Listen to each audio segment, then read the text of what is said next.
Well, hello, writers. My name is Lisa Cooper Ellison. I am a writer, trauma informed writing coach, and the host of the Writing Your Resilience podcast. I want to welcome you to part 3 of my Building a Resilient Writing Practice series, Working with Your Inner Critic. In this video, we are going to do 4 things. First, we're going to talk about what your inner critic is. Then we're going to explore why it gets such a bad rap. I'm going to talk about when it works well for you and when it harms you. And then we're going to talk about how you can work with your inner critic rather than against it when you're working on your writing projects. So let's start by defining your inner critic. So your inner critic is the analytical, rule-driven part of yourself that wants you to create your best work. And it does so by measuring what you have done against what it believes the bar is for success. So it's trying to help you create something that you're truly proud of. And when it's working properly, it does its job. So if the inner critic is so great, why does it get such a bad reputation? Well, there are 2 main reasons. Number 1, it tends to show up when it's not invited and when it's not helpful. And number 2, it has been conditioned to treat you in an overly critical, harsh, and even mean way. And that's likely to happen if you came from an environment where love was conditional. Maybe parents and other caregivers treated you with a lot of criticism and especially told you things that made you feel like you weren't good enough. If you developed low self worth, or you're working through the imposter syndrome where you believe that you don't belong. And if you make one wrong move, people are going to figure out that you are a fraud. Before we get into the issue of the inner critic showing up when it's not invited, let's talk through this whole issue of poor self talk, where it is telling you limiting, unhelpful things that tend to shut you down. So, when this is happening, and it happens to so many of us, especially if we come from those environments, you want to learn how to treat yourself with kindness. And one of the easiest ways to do that is to practice self care. So, you want to make sure you're doing things that meet your needs. So, if you're tired, rest. If you have a desire for fun, go have some fun. If you need to get inspired or be stimulated in some way, you need to learn something new, give yourself opportunities to do those things. The more you feed yourself and you are kind to yourself, the more you recondition that part of you and it will begin to speak to you in a kinder way. So, self care is one thing that can be helpful, but it's also helpful to catch yourself in the act and then have something you can do with it. And here is one of my secret weapons. Kristen Neff, who is a self compassion researcher, has a great meditation called Soften, Soothe, and Allow. And I've included it in the description for this video. Soften, Soothe, and Allow helps you reprogram and retrain that part of yourself that doesn't know how to talk to you in a kind way. And I'm going to tell you, when I was getting my EDS in clinical mental health counseling, we talked about this whole idea of reparenting yourself and parenting the inner child. This meditation was one of the first times that I truly understood how to do it. So I highly recommend this to you if you have a harsh inner critic. Here's one more thing you can do that can help with that, and that is working with affirmations.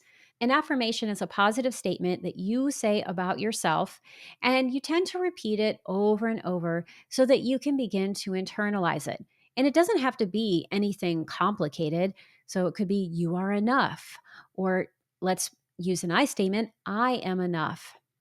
I have what it takes.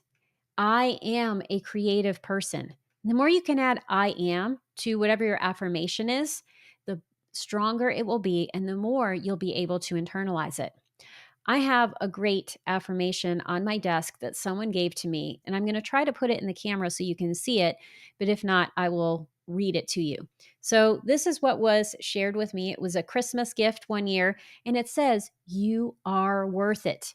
And I have it right where I can see it, and I say that to myself all the time. I am worth it.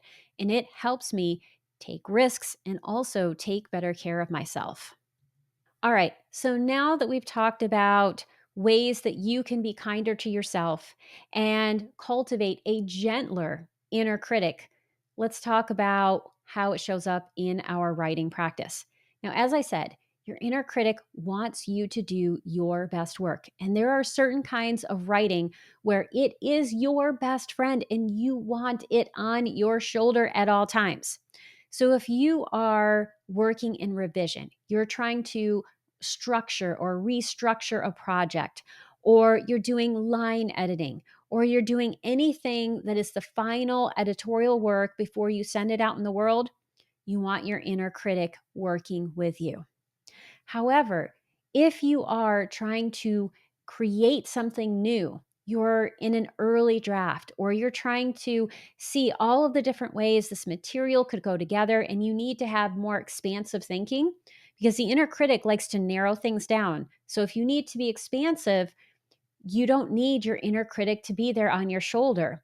And it tends to show up when we're in early drafts and it's telling us things that are not helpful and that can shut us down. And one of the ways that writers tend to cope with this is they try to kick their inner critic to the curb. But here's something you need to keep in mind: whatever we resist persists. So the more you try to ignore your inner critic and get rid of it, the louder it's going to become. So, how do you work with your inner critic? I've got some strategies for you. Number one, you can write a note to your inner critic ahead of time. So, if you build an initial ritual for your writing practice where you did some writing, you can tell your inner critic that it's time to be here or not. And especially if you're working on, again, that early drafting material, you can send it on a vacation. But if it doesn't want to listen to you and you continue to get these little messages in your brain like, oh, that's not very good, or that doesn't make sense, or you need to go back and revise that, or you should just trash this piece, it's not worth working on. You want to do the opposite of what you might be thinking, and that is to listen to it and write down its words. Do this directly in your draft. So as you're writing along and it says something like, oh, this is trash, it doesn't make sense, it needs to be rewritten, or just throw this away, write down its exact words and then say, thank you very much. Attending to that part of yourself and allowing it to be heard is often the easiest way to get it to be quiet and go away, because it realizes that you are listening and it can relax a little. So you can do that more expansive work that's going to allow you to get to those later stages when it's actually useful. Another thing you can do at the beginning of your writing practice is you can schedule a meeting with your inner critic. So if you have regular times where you are journaling and writing down its words, or you tell it, okay, inner critic, I'm going to start writing and I'm going to write for 20 minutes. And at the end of those 20 minutes, I am going to give you my full attention and I'm going to write down every single thing you say. It will silence itself because it knows you are giving it the time that it's due. Those are some strategies that you can use if you need it to take a vacation and get out of your writing practice, at least temporarily. Here's a fourth thing that you can do that can allow it to show up at the right times and leave you alone when it's not needed. And that is to intentionally invite your inner critic in when you are doing the kind of work that it's really good at.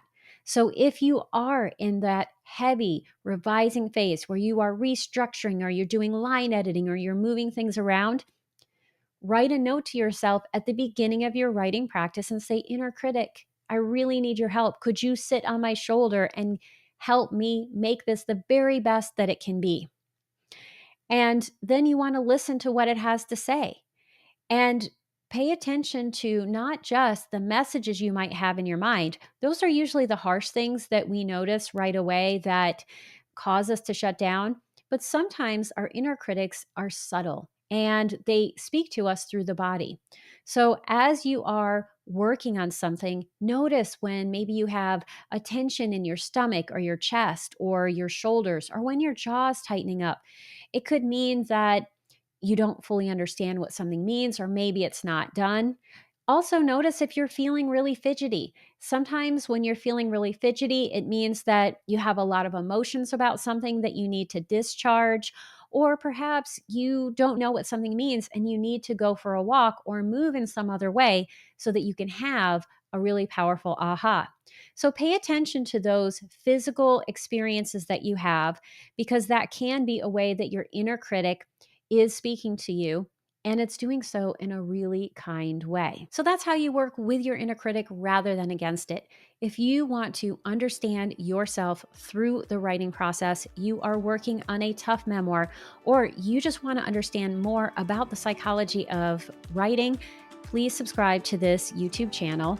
Also, be sure to check out the series that I have listed below, and be sure to go to lisacooperellison.com so that you can get your copy of Write More, Fret Less and Gaslight Proof Your Writing Practice. And if you want to finish your writing session strong and figure out what's next, be sure to check out this video.